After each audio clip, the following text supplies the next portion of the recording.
I stayed in the smallest hotel in London versus one of the best hotels in London, and this is how it went. So the other week I stayed for 2 nights in the Piccadilly Capsule Hotel. And then the week after I stayed for 2 nights in the Londoner in Leicester Square. And whilst one had a luxury spa, room service, a rooftop bar and the opportunity to meet Leonardo DiCaprio, the other had a garage door and a plug socket. oh fuck, and there was also a coat hanger. What about value for money? Well, the Capsule Hotel was £20 the first night and £24 the second night. Whilst the Londoner was actually...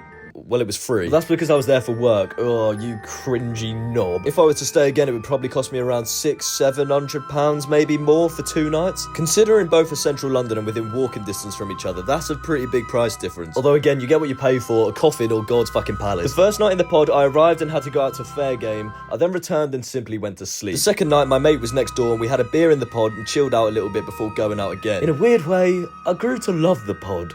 Me and the pod were one. And I mean, for £20 a night in central London, my wallet was absolutely erect at the mere thought of the pod, to be fair. The first night in the Londoner, I met Leonardo DiCaprio. Slightly different vibes for the pod. And then I went out for a lovely dinner in Soho. This was on a creator trip for the new movie, One Battle After Another. The second night at the Londoner, I had room service, went to the spa, went to the rooftop bar, and then attended the premiere in Leicester Square just outside. In the pod, you had shared bathrooms and toilets. And in the Londoner, you had mega fucking robot spaceship toilets that threatened to shoot water up your rear and the front. I don't know what that means. Now, as much as I would love to be able to do that every time I visit London, which is pretty much every week at this point, I think I'm gonna have to continue staying on either a mate's sofa or the £20 pod in Piccadilly. And you know what? I don't bloody care. The pod treated me well and made me feel some sense of respect. No, but I feel like I demand respect when I stay in a precious place like this.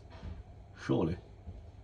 I demand it. But mark my words, one day I'll be living it up in the Londoner every single week if it's the last thing I do. All in all, to end this video, I'll leave you with this. Money doesn't buy happiness, but it does definitely really fucking help, I tell you that for free.